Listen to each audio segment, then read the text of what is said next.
2025. It's 10 a.m.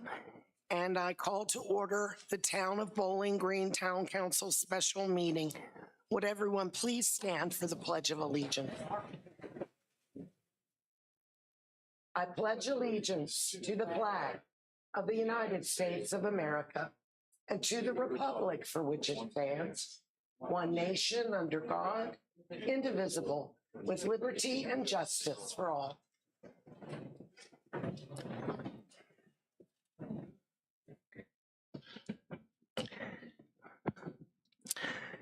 Thanks, Jen. Yes, that helps.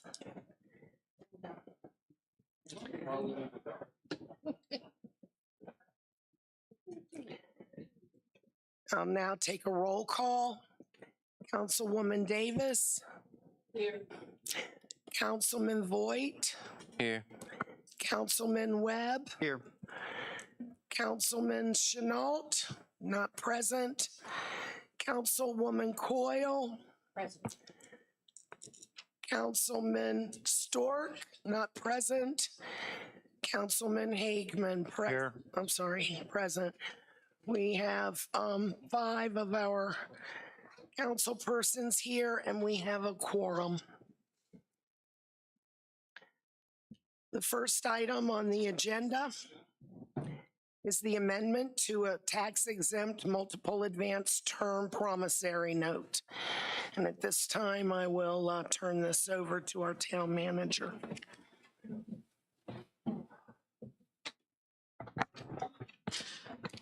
Thank you so much, Madam Mayor. On joining us virtually, we have Webster Day, our bond counsel, who will see if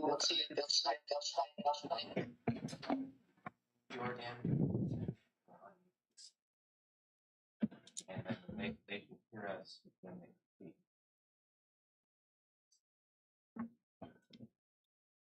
We just need to do a sound check with them. Which ones? Go ahead and.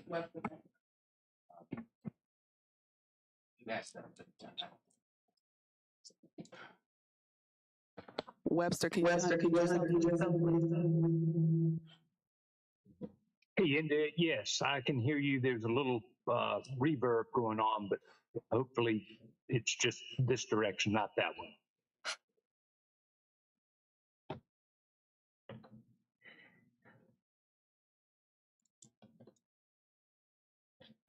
Webster, can you go ahead and take it away and explain why we're doing this bond amendment at this point? Be glad to, India. Thanks.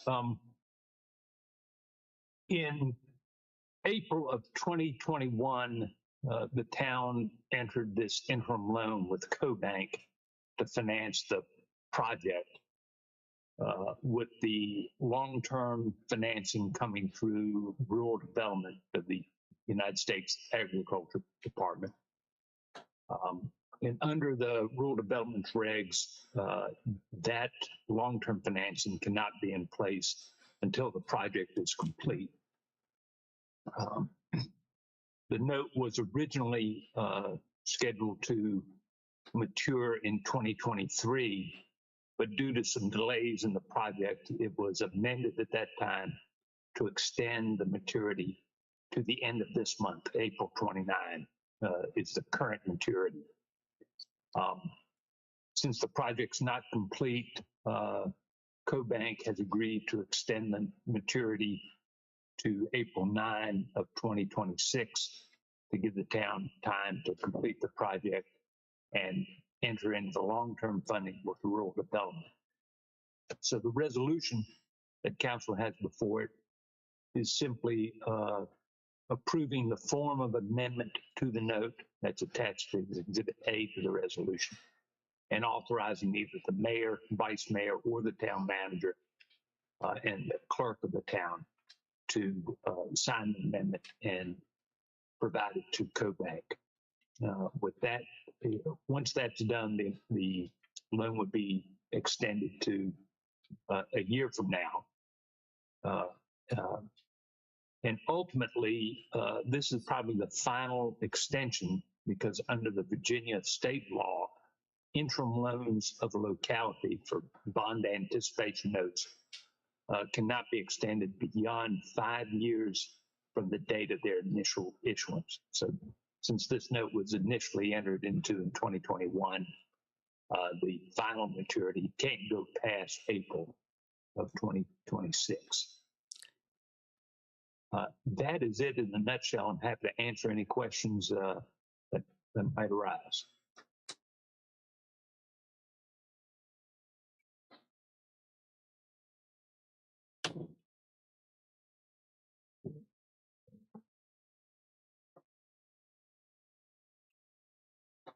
I have a question to the town manager. I'm a little late in on this. What was this loan taken out for? This is for the USDA waterline project. Thank you. You're welcome.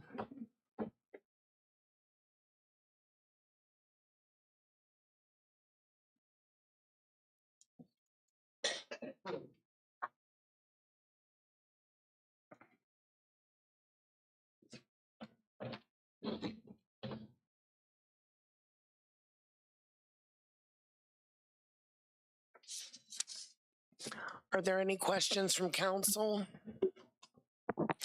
The amendment fee of $1,500, is that the only fee, or is any other charges that we may incur within the next year? That's the. Go ahead, Webster. Go ahead. No, as far as I know, that's the only fee on that. Of course, there'll be interest as you draw down principal on this interim loan. You aren't paying interest on the full amount of the loan, but only as you pull the principal down to pay for the project. All right, thank you.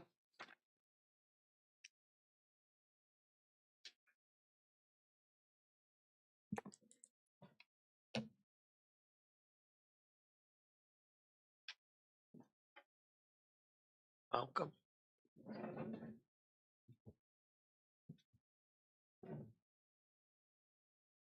We now have Councilman Stork with us.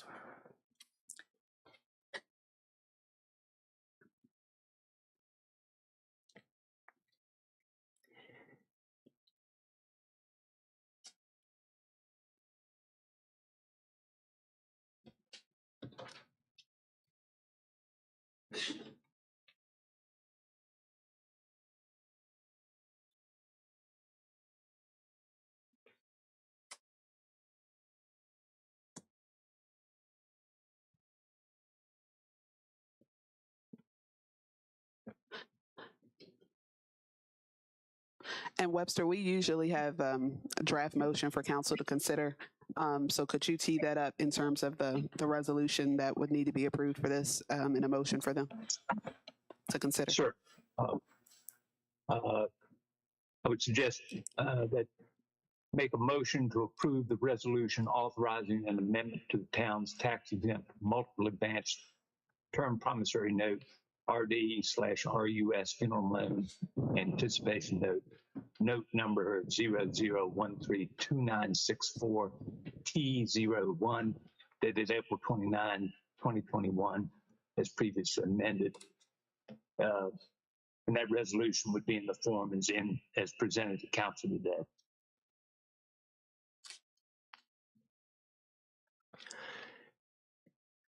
Do I have a motion from council? I'll make the motion. I have a motion from Councilman Hagman. Is there a second? I'll second. I have a second from Councilman Voigt. Is there any discussion?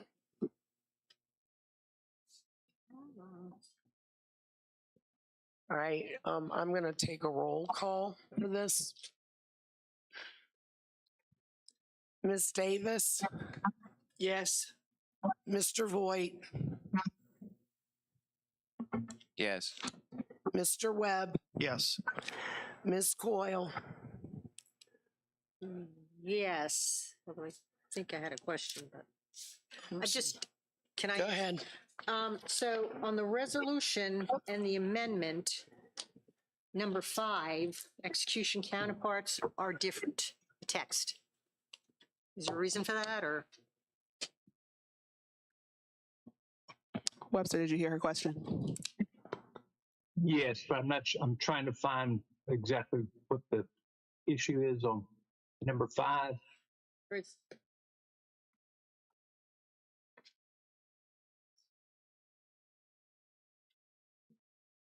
yes, this was CoBank's standard language for if the document is signed in counterpart. For instance, CoBank may sign a duplicate of this rather than the exact one that the town signs. But when both counterparts are signed, they'll be deemed to be one instrument. Okay, so the language won't make any difference.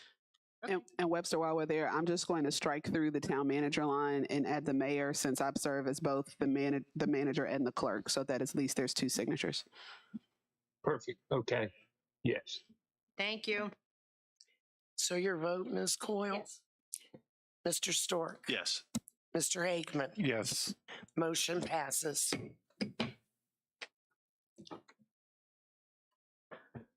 Let's move on to item number 2, the award of one. Thank you, Webster. You can exit now. Thanks so much. I apologize. Thank you. Thank you. The award of one or multiple contracts for refuse collection and recycling. And I will turn this over to the town manager. Thank you, Madam Mayor. Last year, we identified that the RFP and for the trash services would be set to expire this July. So I worked on drafting the RFP for these services last year.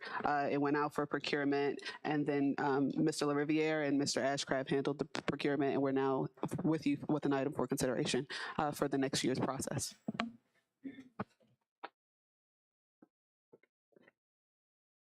Are we stuck with GFL?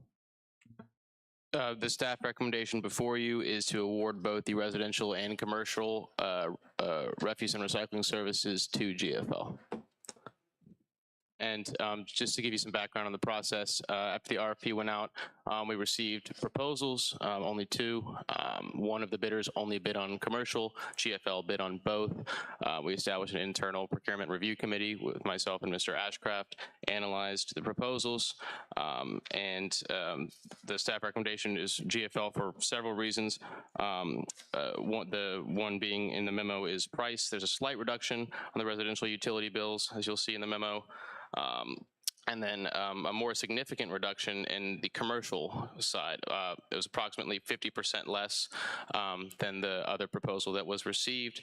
That was harder to give you an exact number like we could for the residential, because commercial customers have multiple pickups per week. It varies as needed, but it was on 50% on average reduction for our businesses in town. But that's why the staff recommendation is before you. Thank you. Are the residents stuck with that, or can they pick their own people if they decide not to do it, but are they still going to be billed through GFL? Is it a town-wide thing, or, because I've got people asking if they could do their own trash and take it to the dump to eliminate the trash fee they have to pay. I also had a gentleman that lives here in town that wanted to be part of it. I don't know if anybody reached out or he reached in, but his name was Andrew Turner. He's a trash collector already for around the area in AP Hill. He said he could probably do it for $25 a month for the residents. I don't know about the business though, but he would be available, and what he had said to me, that if people wanted to take their trash to the dump themselves, then there would not be a charge. He would only take down the addresses that requested him to pick it up and bill them directly. We were not contacted by any other parties than the 2 proposals we received during the procurement process. I will say that that price you just mentioned was $25 per month. The price in your memo is bi-monthly. That would be what was on the residents' utility bills.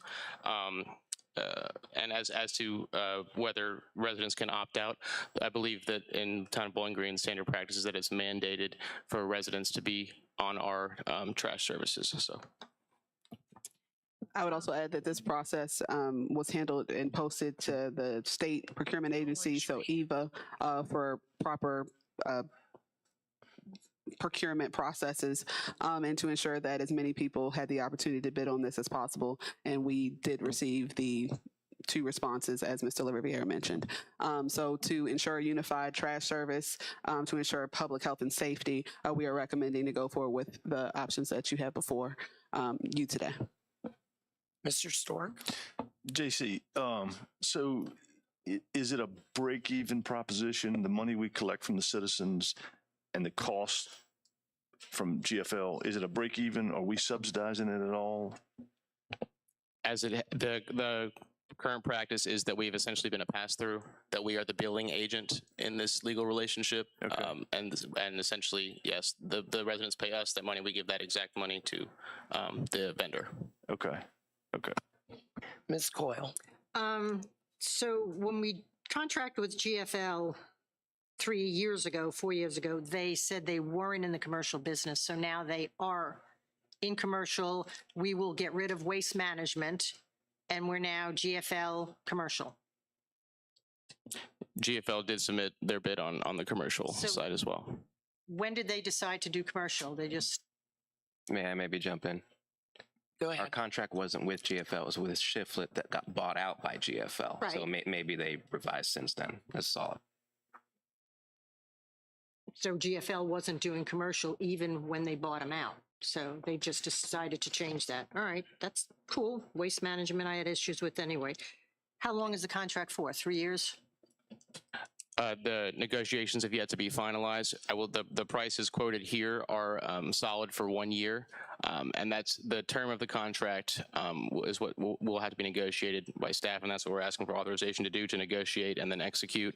And you can anticipate that the contract may have certain built-in raises based on inflation. And that's something that staff would have to negotiate. JC, are they going to go through the town and pick up the town trash so we don't have to have Justin do it? Like at the town trash cans and stuff like that? Before they didn't want to do it, they wouldn't stop. And then the trash be left behind a lot of the businesses didn't get dumped. We had the businesses taking it to the front. They were supposed to pick it up. They never did. And then we have Justin now out picking the trash up out of the trash bins on Main Street already and then taking it someplace and dumping it. Is that going to be included with them doing that for us, or is it not? That's something that we can discuss with them in negotiations. I think a year ago or so, when they had some transitions, there were some concerns around the specific areas that they were supposed to pick up from, and there was some miscommunication. We've since worked with Route Maps and their teams to improve that communication. However, that is something that we can look at as part of this process. And just one other thing. Are they going to replace the trash cans that's around town that are broken? We had Waste Management for years and my trash can was never broke since 1992.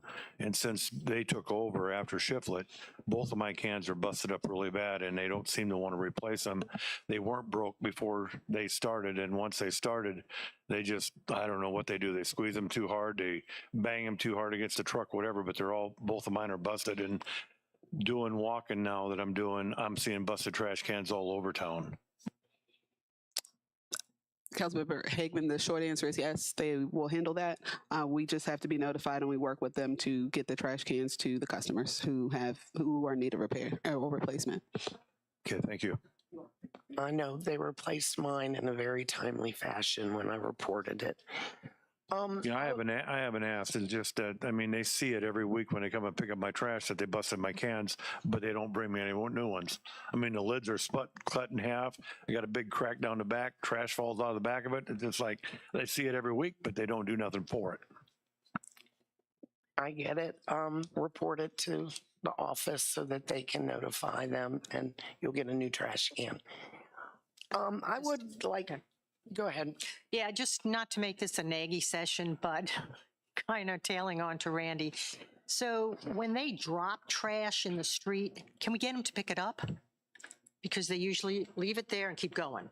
So just as a half the trash in the street, half the trash in the can, just, Definitely happy to notify them and let them know that. Thanks. But I would also remind everyone that we have had one respondent. So Exactly. for the Thank sake of you. the conversation, we will definitely the complaints and things that they can work on. And they've been receptive to working on the challenges from before, at least last year at this time. So I think we're confident that they will do that again. So. I would like to make a comment here. And this is in reference to Councilman Hagman, his comment earlier. I also had discussed with our town manager the position of citizens being able to opt out of trash. In some states, it is called a municipal monopoly when you take a non-essential service and attach it to an essential service. Water is essential. Trash service is a non-essential service. Some states have banned it. Virginia has not. Unless it's litigated in court, that won't change.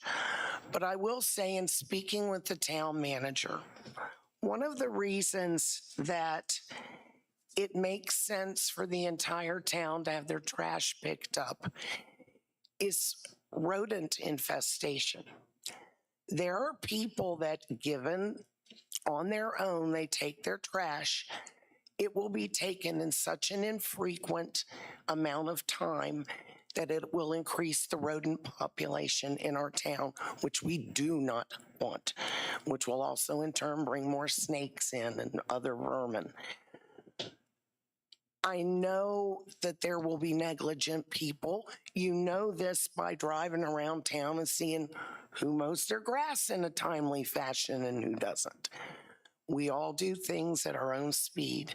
So I think for continuity reasons, this is why it is probably in the best interest of the town to have town-wide trash collection. And that's all I have to say on the matter. So, are there any further questions at this time? Mr. Voigt? Okay, try to be brief here. So as far as, because you're still in like the negotiation phase of it, so we don't have any kind of contract to look at. You did mention how we were having the issues a year ago. Is there going to be any kind of chance to maybe beef up the whole like accountability aspect of said contract? We can definitely work with our attorneys on that. Okay, cool. Well, I guess we'll figure out things like if they want to change their day and stuff like that. But, I think one of the issues that we had before that we definitely want to solidify is trash separate from the recycling. A lot of people had a big concern about that. And then lastly, how to word this one. I like that the cost is going down. That alleviates my concerns about, well, what you were saying, Randy, because I feel kind of strongly about that whole non-essential service thing myself. But if we can at least keep the cost down, that's something. That said, although I'd like to proceed right now, is there anything we can include in our motions to be like, hey, I don't want this to go up to $50 every month, and I don't necessarily want to do like a 7-year contract. What can we hold you to at this time?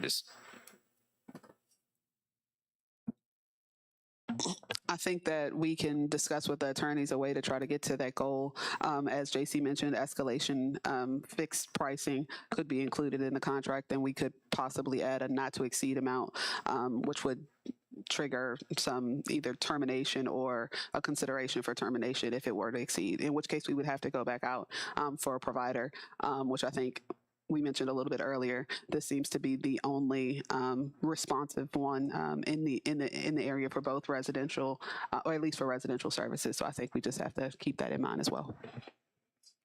If I may, can you hear me, council members? This is Danielle. Yeah, we can hear you. Oh, hello, Miss Danielle. Okay. Hi, I have my camera on, but for whatever reason, it's being a little weird this morning. I just wanted to jump in to the last comment, and I agree with what India had to say related to the pricing. If the proposal is for a year, then we will be sure to include that price for the year. There likely will be an increase just for inflation, but if we're able to negotiate a certain price going forward and have some sort of renewals, we'll be more than happy to put that in the contract. But it also depends on what was included in the RFP. So we will do our best to negotiate the best price and the best deal for council. Thank you, Miss Danielle. Thank you. Are there any other comments or questions? I ask at this time for council to make a motion. I'll make a motion to go with GFL. I have a motion from Councilman, go.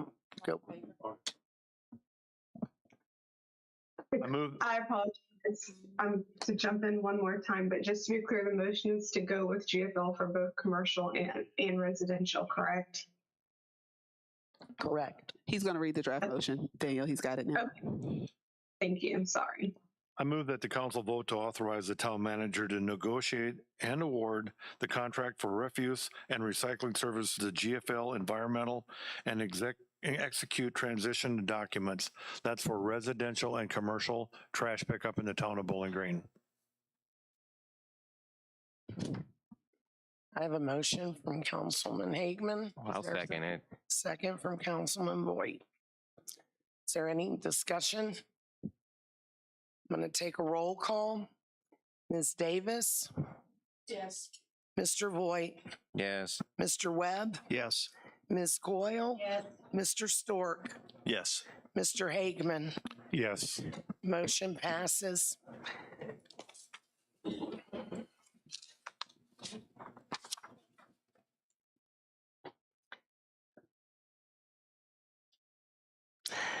The next item on our agenda is the award of one or multiple contracts for work on the town sewer lines. At this time, I will turn this over to staff. Thank you, Madam Mayor.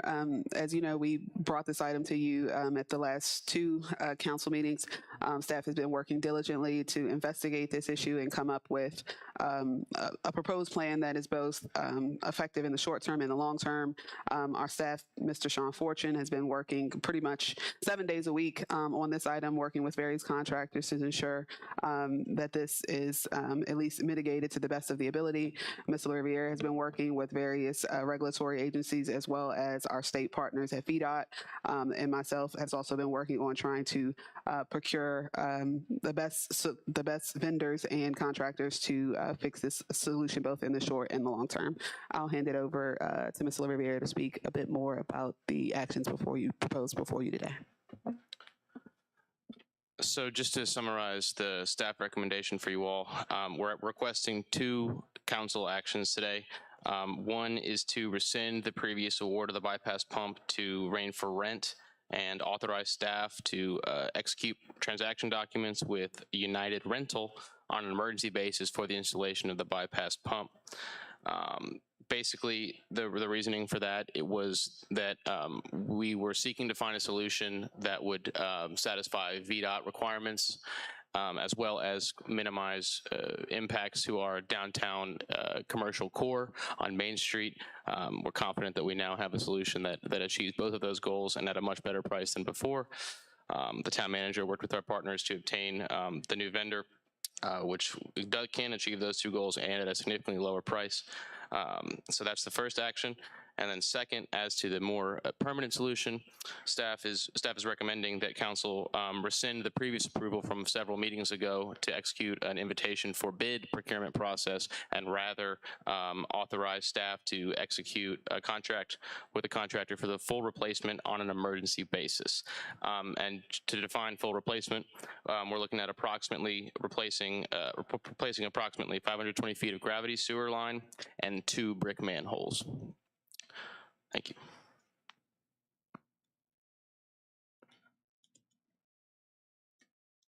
Any questions from council? Mr. Stork? So the United Rentals, who installs, I mean, you just rent equipment from them or do they come install it and monitor it? We are renting equipment from them. They are installing it. It's essentially turnkey. We've had to work with Mr. Langford, who had to essentially, I guess, dig a trench so that part of it would be out of the way of the road so that we didn't have any impacts to the sidewalk or parking.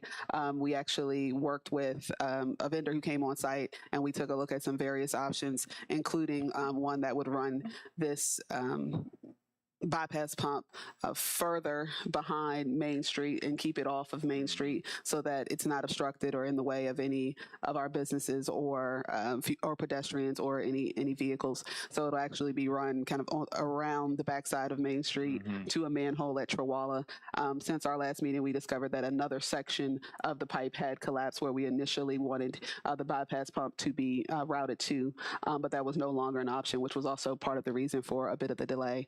Mr. Webb actually shared a vendor that could potentially slip line the line with us. They came out and investigated to see if that was an option, which would have been a more cost-effective option. But based on the condition of the line, it was no longer a candidate.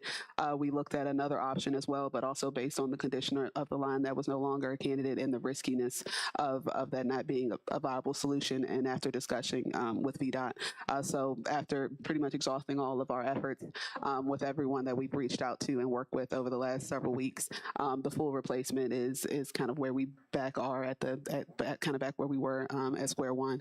But through that time and the additional investigation, been able to find a vendor based on a government contract, which the town used to have, but had lapsed. So I was able to work with them to get us back on a government contract, which gets us a significantly lower rate. And instead of when we initially brought this to you about $88,000 a month, we're going to be at $13,000 a month for the bypass pump. So we saved a bit there, and that we also need to move away from the pump and haul as we are also straining the company that we're working with there, and we knew the costs associated with that. So I've also talked with our financial advisors so that we can work with Webster Day to bring you all a reimbursement resolution so that when we go through with this process, that if we're able to go and get some additional financing later down the road, that we will be able to kind of pay ourselves back for this emergency repair. Well, I want to say that diagram showing how you're going to route it was absolutely genius, and it couldn't be done without some very gracious landowners, because that basically takes it out of the public's being a problem. So can't thank the landowners enough, and whoever designed that little route is just absolutely perfect. Thank you. Yeah, me and a gentleman from a vendor that Mr. Webb had indicated that we should speak with. So definitely came up with a good plan on the fly, and definitely like to thank the landowner for their contributions for the duration of this. Miss India, you said 520 feet of sewer line and 2 manhole. Is that's on Main Street for that area? Yes. So what you're telling me is that you are pretty much set on a certain design for fixing the situation? Because I know that information I had from Pruitt, there were several different options that they could investigate, and one of them included 3 manholes. So that's why I'm asking. The specifics that we discussed on site with VDOT and our internal staff, as well as some of the other contractors that were on site, is the two manhole replacements, as well as the 520 feet that's on Main Street, which is the section that we're considering the emergency repair. Very good. Are there any, Mr. Webb? Do we know what the cost? Do we have? So we got a verbal quote from someone in the ballpark of $1.5 million, and then we have a formal written for less than $1 million. Well, I'm going to see if we can get one more, but on a low end, it'll be about $850,000, somewhere between $850,000 to worse 1.5.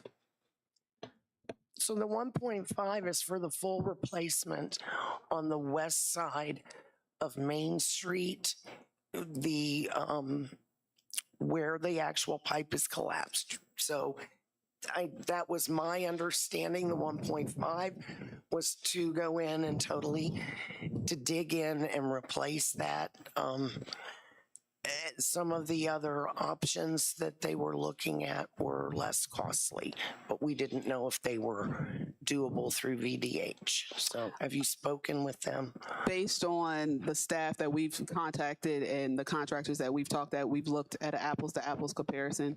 And so that is what we've looked at for that 520 feet, so that we could get an apples to apples proposal. And as I mentioned, we've gotten one in writing and another verbally. So I don't know that the full investigation into looking at a line to work with VDOT to get or VDH to get an exception is something that would be recommended by staff at this time. Thank you. Mr. Webb? And just on a technical nature, are we able to shut down all the Main Street during construction, or are we maintaining traffic through that area? So I think VDOT mentioned that there would have to be a flagged operation, so we're looking at probably one lane. Before they let us shut down. Yes, section. JC has spoken more directly with Mr. Flippin on that, but I believe he said based on the summer season we're getting into and Memorial Day traffic, and that this is a main thoroughfare, that they may or may not be interested in shutting down permanently again. But that's, I think, maybe worth a conversation, and I'll let him add. And the only reason I really ask is, if we're able to shut down, I know it's a big inconvenience, but could that affect price? Or were there any assumptions that it would be shut down on price? I just remember that being a big factor in a reduction. If we can shut everything down, they can go in there, work. It's a lot quicker. We don't have to haul material on and off site. And so I just wanted you to speak to that. VDOT is open to discussions on either route forward.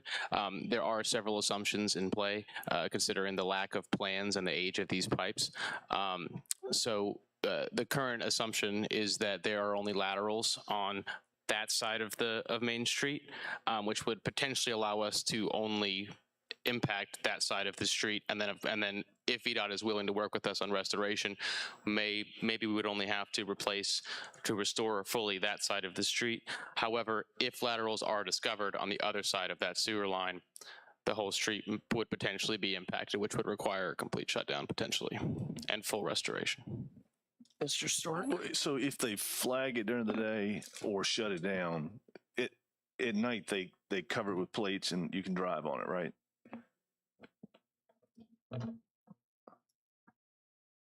Yes, I believe that would be the intent. Okay. Yeah. I would also add, of the vendors that we spoke to, one of them would not be able to start this project till at least 2 months from now.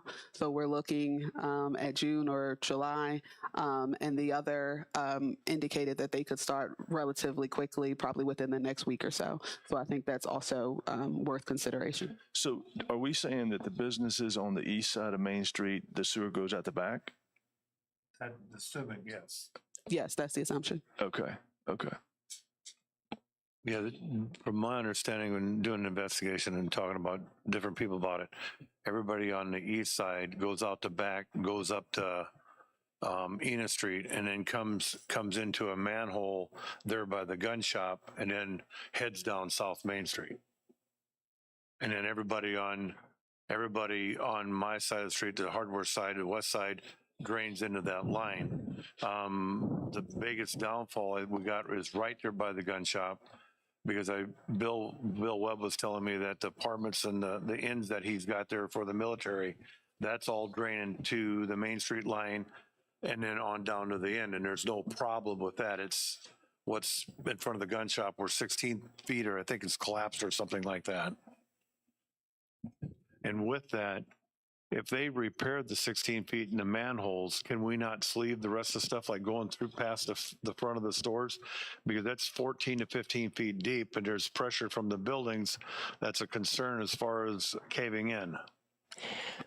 So I have Mr. Chris Hulse on the line from one of the companies that are able to sleeve, and he was on site and took a look, and I'll let him speak to his thoughts as it relates to sleeving based on the conditions of the CCTV footage that was reviewed.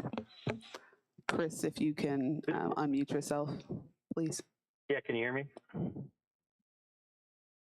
Yes, we're going to work on trying to turn the volume up, but you're pretty faint. Okay. All right, I think you can go ahead. We're talking about the line that you're going to replace, right? Correct. Yeah, the condition of the line did not make sense.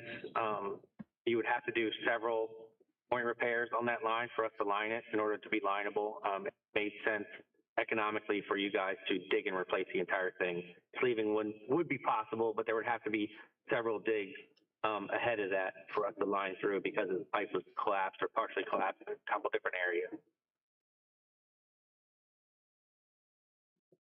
But my recommendation was to India to any of the lines above or below this they're the same age to prevent collapses would be feasible to line most likely in the future after this emergency is taken care of. Yeah, we've already had some preliminary conversations around looking at some of our most critical lines, particularly in our downtown core and the ones that affect our government operations in this immediate downtown core. As we know, this has already had some impacts on some facilities specifically. So we definitely want to treat this with a sense of urgency in the emergency that it is. But as we plan our future CIP and take a look at the lines that we may be able to investigate in CCTV moving forward, that's something that will be included in the future CIP to include the rest of Main Street so that we can try to get ahead of some of these things, but also have some revenue so that we can do that on a proactive basis versus a reactive basis so that we're not in a position where we're at an emergency again. Are you able to speak to the pipe bursting? You know, that was another alternative, and Yeah, sure. And can you speak to that as to why that wasn't a viable option? I will speak to it. I'll do my best, but I'll have Chris if he may want to jump in as well. But we spoke to the pipe bursting company. They are based out of Tennessee, so one of their immediate concerns was their location and their ability to get crews here. Also would be about a 2-month time frame before they could get to us. He mentioned to me on the call, and not to be frank, but he said, do you like to go to casino? Because you'd be rolling the dice. It would be a gamble based on what he's heard as it relates to the condition of the pipe, that there could be a possibility for them to do it. But essentially, if they get in and they were not able to get a rod through in these sections based on the significant gaps that are present, then we would be looking at doing a full replacement anyway, and so that you would have the cost to mobilize their teams from Tennessee. There's a cost to have them here per week, and then there's a cost to have their time and materials, and then the cost to attempt this. And then in the event that the pipe bursting was not feasible in certain sections, you would still be looking at mobilizing crews to do the replacement in the areas. And so essentially, he basically said it would be very risky to look at this process for this specific instance in this line based on the condition. But Chris, if you have anything that maybe I've missed that you may want to add, feel free. No, I think that covers it. Any other questions? Go ahead, Mr. Eggman. In talking to contractors, India, because the sewer line is so close to the west sidewalk, will the sidewalks on the businesses on the west side be torn up as well as the street, or is it away from the curb enough to where that would not affect the sidewalks? I would have to specifically reach back out to the contractor on that. I don't think that it's in a place where it would impact the sidewalks, but ultimately they would have to, some of these things would be based on the conditions when they begin cutting, based on potentially how bad the situation is. So I wouldn't want to promise that certain things wouldn't need to be done on the fly. But that's something that we would have to work with the contractor on, as well as VDOT if necessary.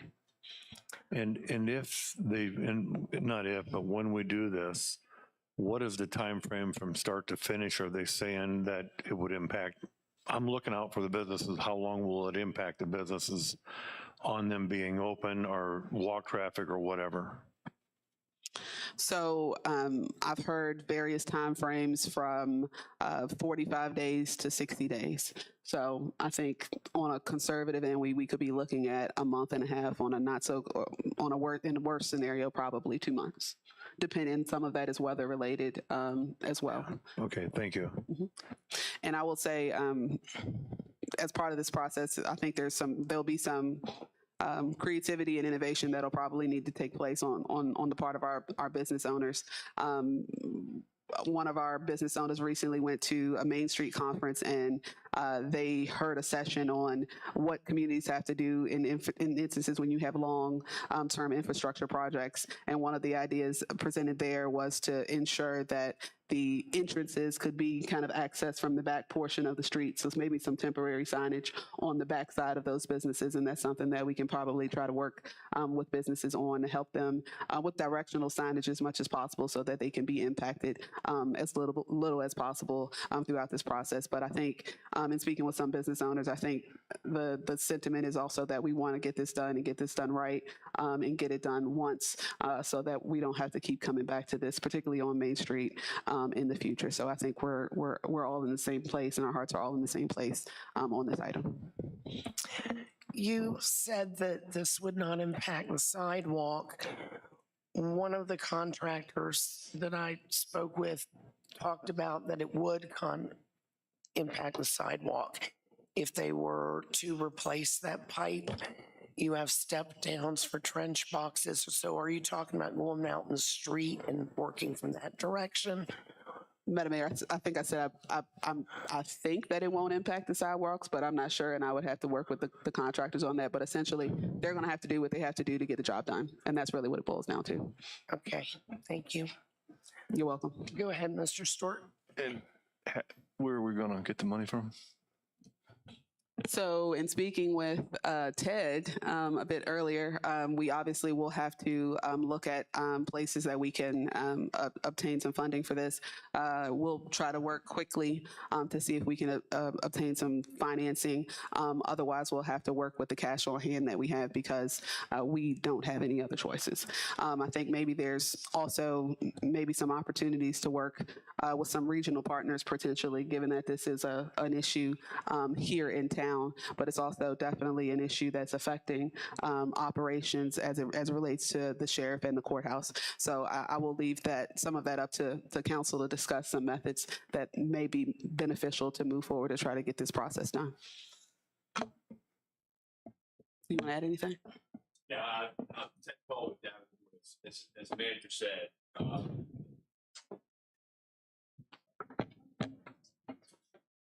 use this one. Just was going to confirm that if you have the reserves available to start this work, adopting a reimbursement resolution will just provide you the ability to pay yourselves back through a future borrowing. So it won't delay the project in that case. The money can be fronted and returned, and that will give us some time to look at a number of funding options that could be beneficial. So I think that would be the plan.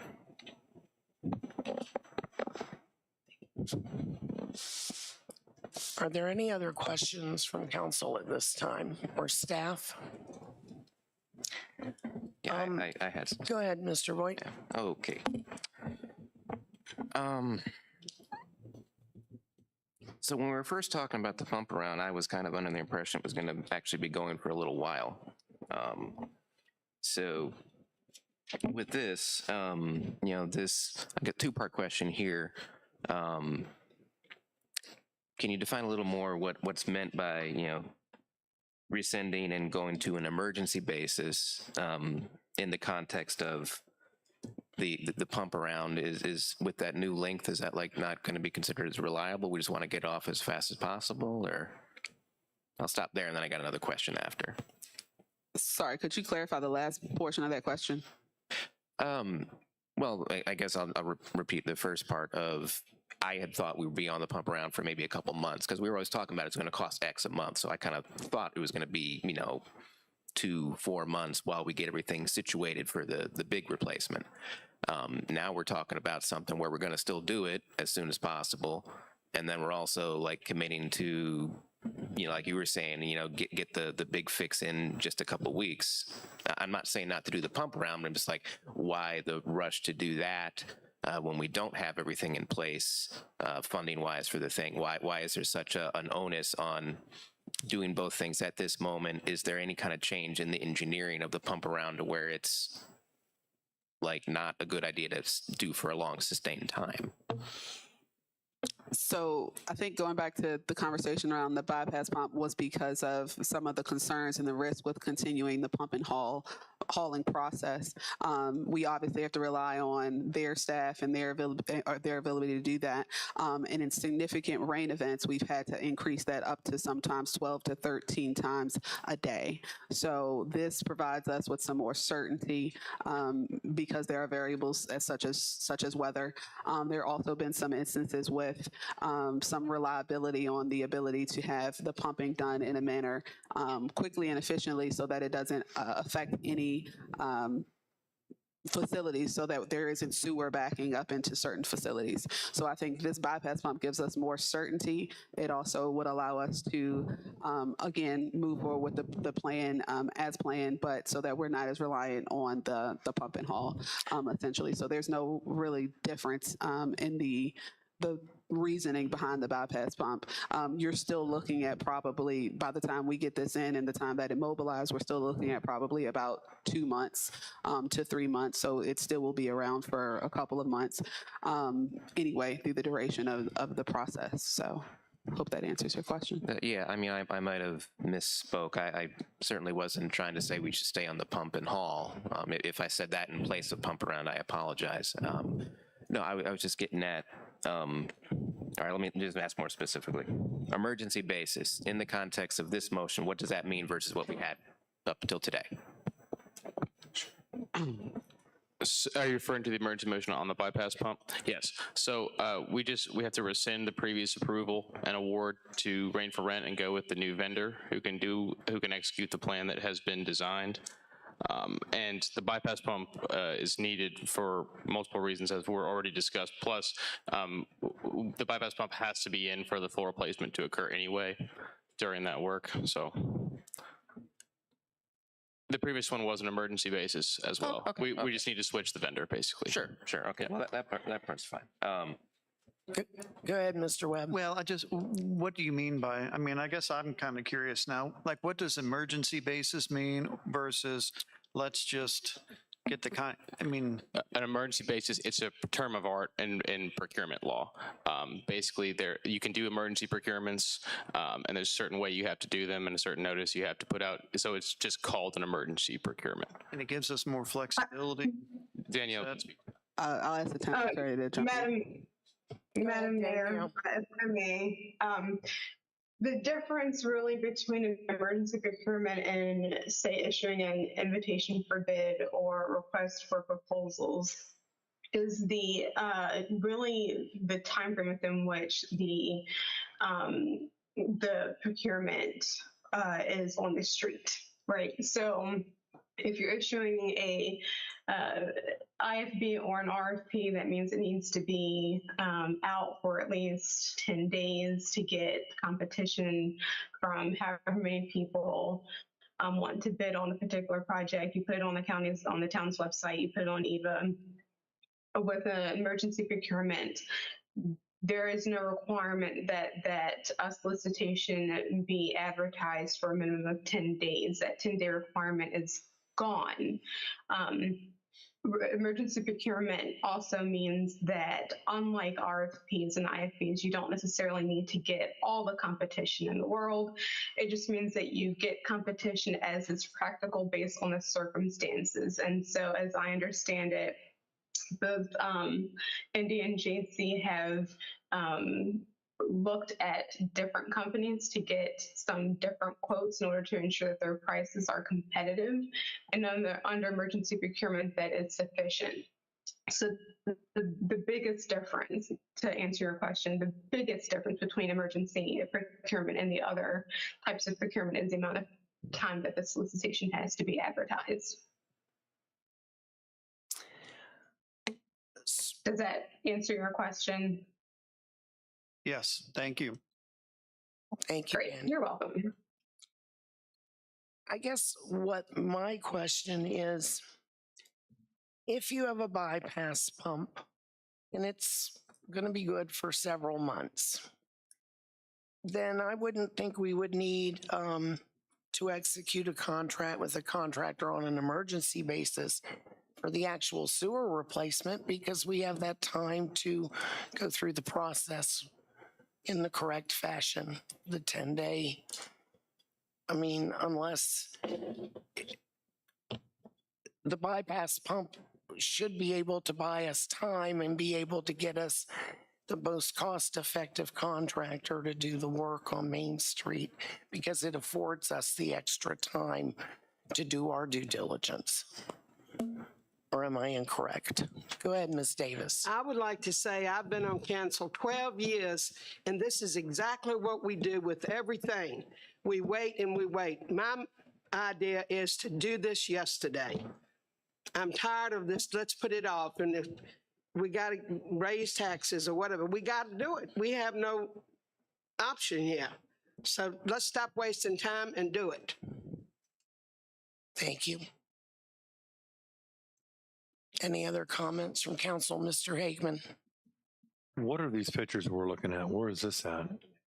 That's for the next item. I'm sorry. I thought it was all part of it. I thought maybe the sewer line is tearing something up already. It's the drying beds. I can definitely show you the photos of the sewer line if that's what you'd like. I've got more than enough footage if we're not too close to lunch. Ms. Davis, your light's on. I didn't know if you, okay. Okay, go ahead, Mr. Voigt. Well, I had my second part here too, and it's kind of building off what you just said, more or less. I am honestly pretty uncomfortable with. Let me back up. First, I did want to acknowledge, like, you've done actually a really awesome job with the way that you brought this back the couple times that you've had, for the pump around part, like more specifically. And so I just want to acknowledge that, like, you have been very fiscally responsible with addressing that situation. So I don't really mean anything negative to you all when I say that I am uncomfortable with this big, potential swing shift here of, anywhere, between 800 million and 800,000 and 1.5 million. That gives me a lot of pause, because we don't have a dedicated source of funding like that. That's beyond our reserves right now. We all know that. We don't, and it's through no fault of yours, but we don't have a budget yet. Any of that kind of ability to know what we're going to do is why I was asking about the reliability of the pump round and all that. I want to get this started. I agree with you, Eugene, about getting it started yesterday. I'd like to get the ball rolling on it, but I am very uncomfortable with just making any kind of motion right now that just, like, no matter how much that comes back as in, that's what we're going to do. So as far as, like, actually executing the contract, I'm not. I'm good with going and putting everything out there to look for it and then see it. That's kind of where I'm at. Which contract for the bypass? The second one. pump Oh, or the I'd make a second one? motion for the other one 10 minutes ago. Yeah. So, But Jeff, with that being said, what's our alternative? Because the bypass is a rental. It's not free. I mean, we can't keep pumping it all in. We just can't. We can't do that. We've got to do the bypass, but we can't do that for a year. no.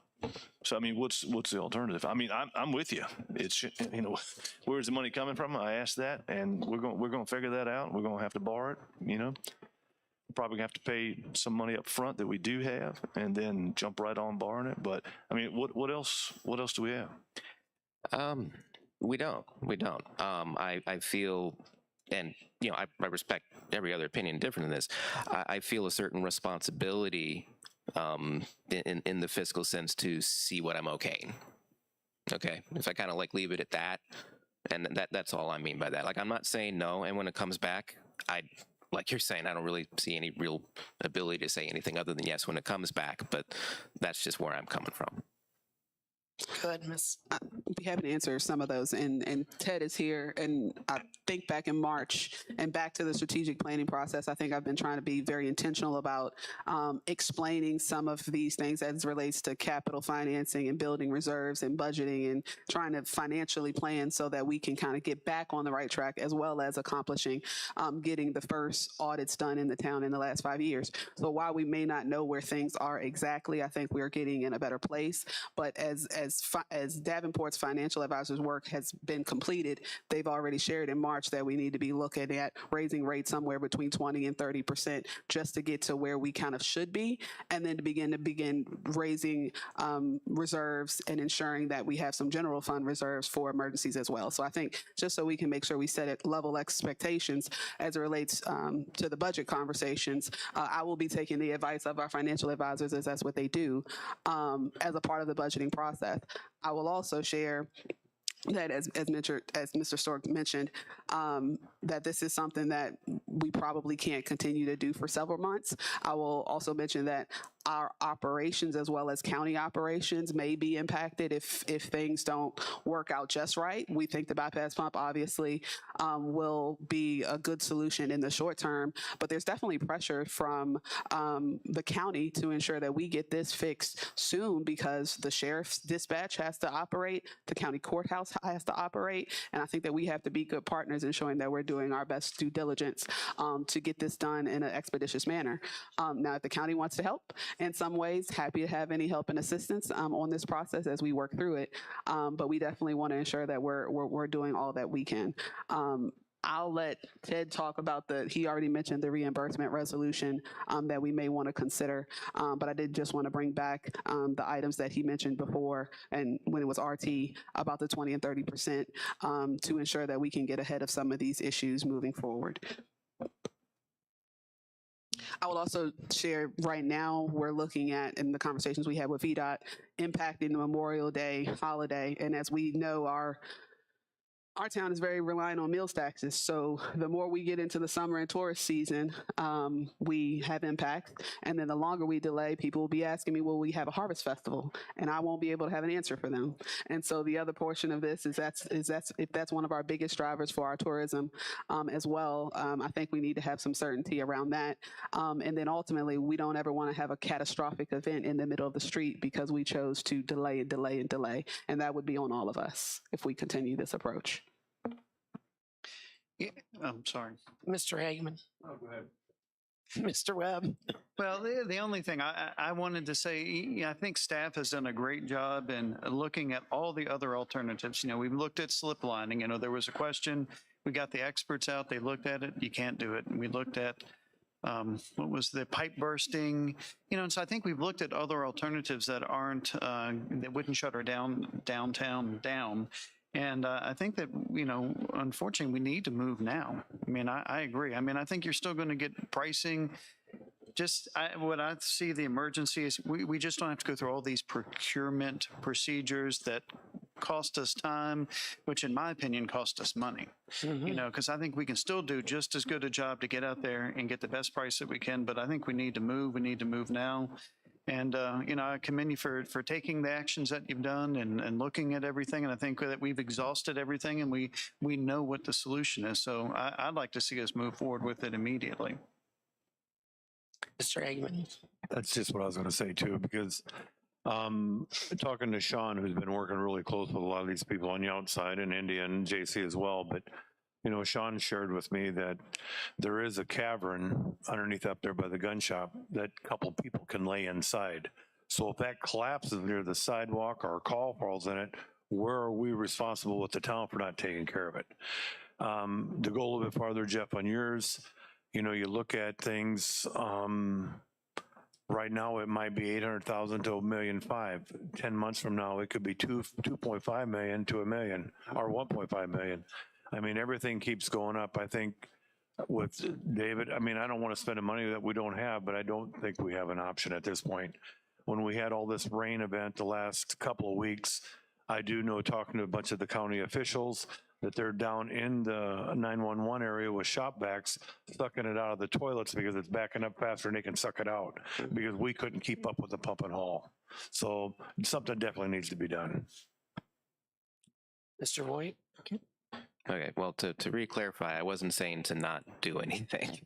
I was just saying, with my uncomfort with the amounts, that I wanted to monitor that and be the ones to say, okay, at a couple steps of it. Would that have maybe made me would have to have another meeting like this? Yeah, I guess it would have. But we do have a meeting next week. So I was going to ask, what new information will we have by then? Like if we go through, like we're obviously going to do, will we know anything further next week at our other meeting, regular meeting? I think at this point, we're pretty much at the whim of the timeline of our engineers and contractors and everyone, and VDOT and everyone we're working with on this project. So I really can't answer that with any certainty We're right going now. more on the financial side. Right. In terms of getting proposals with firm numbers, we're still pursuing those as aggressively as we can. Gotcha. Thanks. That motion. Mr. Stork. I think the word emergency is the problem here, and I believe the word emergency gets us around other procurement things that would slow us up. Obviously, they're going to get the best deal. They're going to pick the same bidder they would if we didn't have the word emergency in here. But if the word emergency gets us around procurement things that are just going to slow us down, like Ms. Davis says, I wouldn't let the word emergency. It doesn't mean we're going to do, foolish things. We're just going to get around procurement obstacles that exist in municipalities. Vice Mayor Coyle. I empathize with Jeff. I understand what he's saying, fiscal responsibility to people of the town, et cetera. But we have a responsibility to them to not make this happen, because then the financial responsibility becomes higher and more dangerous. So I totally agree with you there. But again, I think we're all on the same page. We need to do this now, sign whatever we have now. The gentlemen from Davenport are here talking reimbursement, whatever, giving us those alternatives, however we may do this. But the challenges we always have, like many of us say, we've been down the shoulda, coulda, woulda for years. And here we are now. It should have been done. This council, I will say right now, is going to make a decision, and we're going to do this now. It's going to raise taxes, maybe a little, maybe a lot. I don't know that. We haven't gotten to that point. But for me, I'm not going to sit here and wait for some collapse and sewage to start bubbling up through people's houses or towns. We need to make a decision now. We need to get it done and fix it the right way. No slip lines. Pipe bursting sounded like a very non-invasive way as a piece of surgery. Isn't going to happen. Done. Finished. Let's get it going. We just don't have the time anymore to say wait. Mr. Hagman. Okay, last year we did up by Walgreens 600 feet or what? No, it wasn't even 600 feet. It was maybe 150 feet. So from that point down to where we're going to tie in, have we even checked that line? Is it in comparable situation, worse than where we're at now? I mean, we have to look forward to that too, because I mean, that's an old line put back into the 40s as well. So I imagine there's problems going to start there as well too soon. That's a great point, Councilman Hickman. And that's actually something we've had conversations about a lot in the last 2 weeks. So I will be amending the CIP, and I think Imboden's team talked, I guess, kind of preemptively a year ago about us beginning to set aside $10,000 to CCTV certain sections. So we will be setting aside some money to CCTV that portion as well as the rest of courthouse, and then look to see if either the pipe bursting or the slip lining are viable options there, and then look to try to start getting that done in the next year or so. Mr. Stork. I was just going to make a motion if that's all right. Or, She hasn't amended one. Vice Mayor Coyle. So, ready? I motion that the council vote to rescind. Thank you. I thought my mouth was big enough, but I motion that the council vote to rescind its previous approval to award the bypass pump contract to Rain for Rent and authorize staff to execute transaction documents with United Rental on an emergency basis for the installation of a bypass pump. Second. I motion that the council vote to rescind its previous approval for staff to issue an invitation for bid for the full replacement of the pipe and manholes, and that the council authorize staff to execute a contract with a contractor to perform said services on an emergency basis. I have a motion. Is there a second? A second from Councilwoman Davis. Is there any more discussion? I thought that was meant to be two motions. She made it It as would one. have been my preference.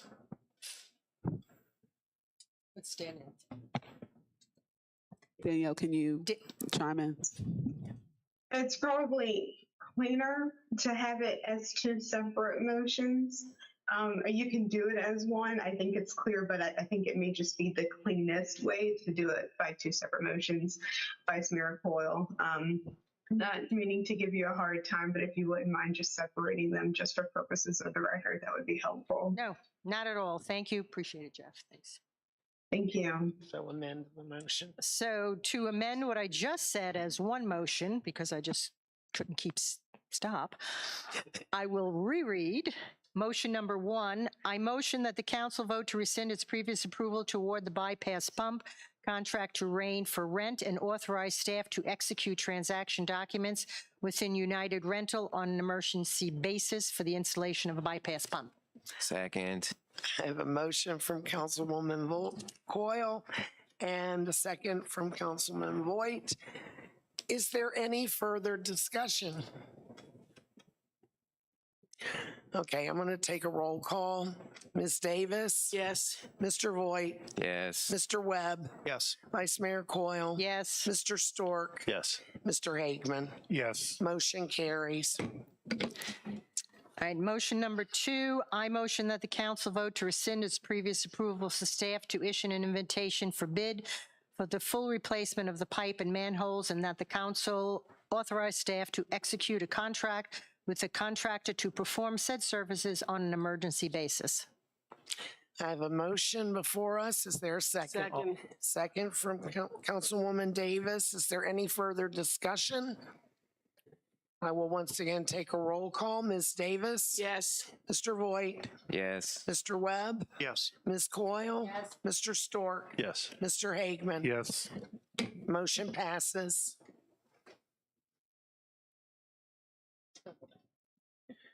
No, you're all right. That's why we have a town attorney. Okay, item number 4 on this agenda. We have an update regarding the status of the drying beds at the wastewater treatment plant. And for your information, that's what these pictures are for. Thank you, Madam Mayor. Yeah, thank you, Madam Mayor. A picture is 1,000 words, right? Just wanted to notify you all formally that Imboden has done a series of additional tests at our wastewater treatment plant facility on our drying beds. As you know, there's been some challenges with the drying beds over the last, I guess, several years. There was some work done previously by a previous operator to recondition and repair those. It's been discovered that that work essentially has not led to improvements in the drying beds, and the drying beds are not drying, which has led to an increase in sludge hauling over the past year. They've tried a couple of different things to try to get them to drain effectively. None of them have worked. So they are working on a technical memo to bring forward to council so that we can look at alternative options.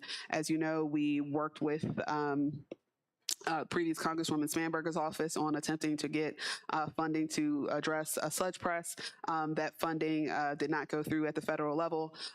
We are still working with Moonshot Missions on getting some more information on the viability for a sludge press so that we wouldn't have to have and be as reliant on the drying beds in the future. That will be forthcoming, but just wanted to let you know that essentially we are pumping, hauling away our sludge at the plant effective immediately. They excavated these drying beds to kind of do some more evaluation and basically prove that nothing is draining. So they will be coming to our meeting next week to give you all a more thorough update, but I just wanted you all to kind of see the pictures and see the condition so that you know that we are increasing and exclusively pumping and hauling from our plant currently. So I have nothing to add on that. They'll be here next week to answer any questions that you all may have. I just wanted to formally notify you.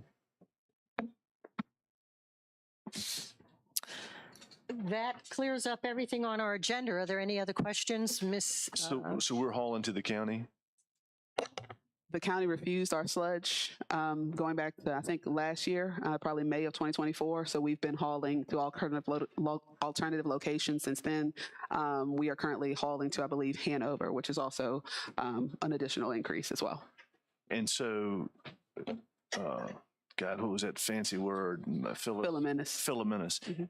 But we proved that we didn't have that anymore. Correct. And we transmitted a letter after council directed me to the county administrator, and I have heard nothing back as it relates to if they would be willing to accept our sludge, but I also heard that they were having challenges at their plant. I think maybe Mr. Voigt could maybe speak more to that. I think he shared that they were having some challenges in hauling sludge other places as well, but he might can correct me. Yeah, I'm not going to get this exactly right, but short version, they were having to send some of their stuff out themselves. So they, you know, like I wasn't given a no or anything. It's just like I heard that.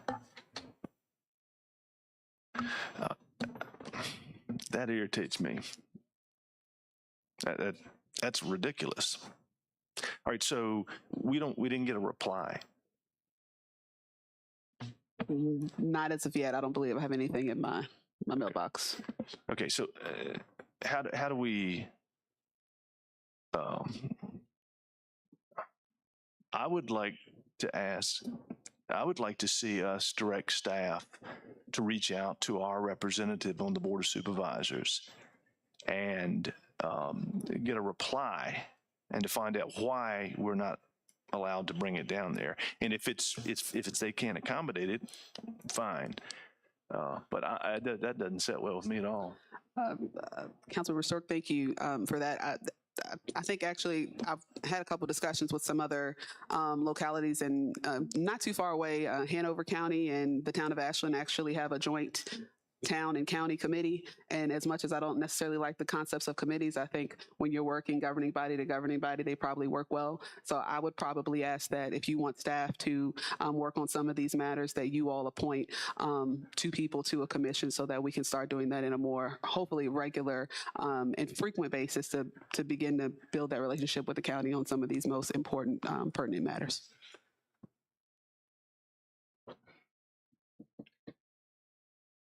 And that might be something you all want to think about for next week, but happy to help facilitate that or get you all some more information on that committee if it would help. Well, whatever request was sent to the county staff, can it be resent between now and the next meeting? And then we can bring it up as far as this committee? Absolutely.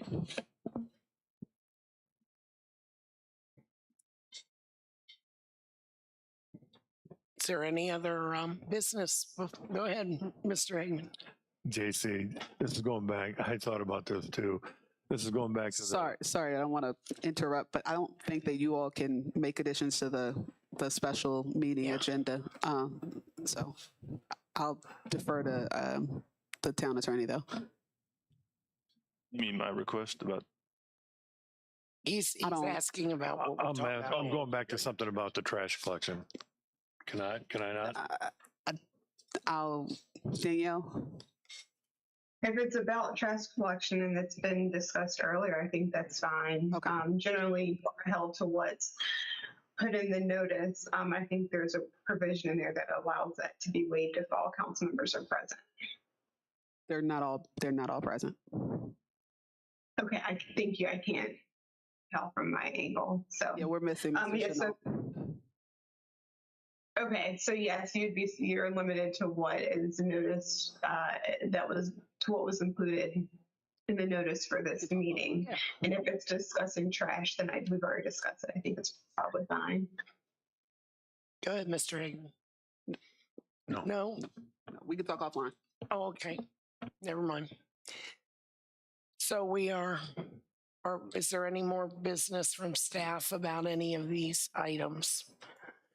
I would like, Mr. Voigt. I was just going to move to adjourn.